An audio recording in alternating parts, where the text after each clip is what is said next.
एक छोटे से गांव में राकेश और वृद्धा रहते थे। राकेश को पुरानी चीजें इकट्ठा करना बहुत पसंद था और उसके पास कई पुरानी घड़ियां, सिक्के और किताबें थीं। एक दिन राकेश को अपने दादाजी के पुराने ट्रंक में एक बहुत ही अनोखी घड़ी मिली। यह घड़ी बिल्कुल अलग थी, सुनहरी, और उसमें कुछ अजीब सा चमकता हुआ दिख रहा था। राकेश ने घड़ी को उठाया और ध्यान से देखा। जैसे ही उसने घड़ी को छुआ, वह अचानक चमक उठी। घड़ी से एक हल्की सी ध्वनि आई और सामने एक छोटा सा भूत प्रकट हुआ। भूत ने कहा, मैं इस घड़ी का रक्षक हूँ। इस घड़ी में समय को बदलने की शक्ति है, लेकिन इसका उपयोग केवल सही कारण के लिए ही किया जा सकता है। राकेश ने भूत से पूछा, क्या हम इस घड़ी का उपयोग कर सकते हैं? भूत ने कहा, हाँ, लेकिन हर बार जब तुम इसका उपयोग करोगे तो एक चुनौती का सामना करना पड़ेगा।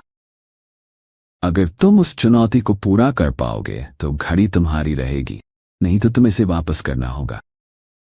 राकेश और वृंदा ने इस चुनौती को स्वीकार किया। उन्होंने तय किया कि वे समय में यात्रा करेंगे और एक ऐसा समय देखेंगे जब उनके गांव में अकाल पड़ा था। वे जानना चाहते थे कि उस समय क्या गलत हुआ था और कैसे इसे ठीक किया जा सकता। उन्होंने घड़ी को सेट किया और जैसे ही उन्होंने उसे घुमाया, वे अचानक एक पुराने समय में पहुंच गए। गांव के लोग परेशान थे और खेत सूख चुके थे। उन्होंने देखा कि गांव के मुखिया ने पानी के स्रोत को बंद कर दिया था, क्योंकि वह चाहता था कि लोग उसे अधिक पैसे दें। राकेश और वृंदा ने एक योजना बनाई। उन्होंने मुखिया के पास जाकर कहा, अगर तुमने पानी को न खोला तो तुम्हारा गांव बर्बाद हो जाएगा और लोग तुम्हें इसके लिए दोष देंगे।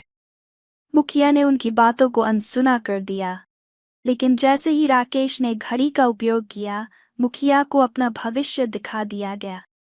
उसने देखा कि उसकी लालच के कारण गांव बर्बाद हो गया और लोग उससे नफरत करने लगे। डर के मारे मुखिया ने तुरंत पानी का स्रोत खोल दिया। जैसे ही पानी गांव में आया, लोग खुशी से झूम उठे। गांव के खेत हरे भरे हो गए और लोगों की स्थिति सुधरने लगी। राकेश और वृंदा ने घड़ी का उपयोग कर समय में वापस आने का फैसला किया। जब वे वापस आए तो भूत ने कहा, पहली चुनौती को पूरा कर लिया, लेकिन घड़ी की शक्तियों को समझना अभी बाकी है। अगली बार जब तुम इसका उपयोग करोगे तो चुनौती और कठिन होगी। राकेश और वृंदा ने भूत को धन्यवाद दिया और घड़ी को सुरक्षित स्थान पर रखा।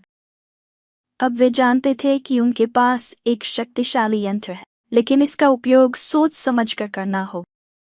इस प्रकार राकेश और वृंदा का जादुई घड़ी के साथ पहला रोमांचक सफर समाप्त हुआ। लेकिन यह तो बस शुरुआत थी। आगे और भी रोमांचक यात्रा उनका इंतजार कर रही।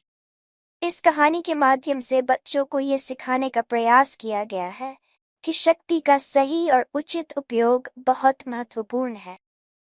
साथ ही उन्हें ये भी समझ में आता है कि स्वार्थ और लालच से किसी का भला नहीं हो सकता, बल्कि ये विनाश का कारण बनता है।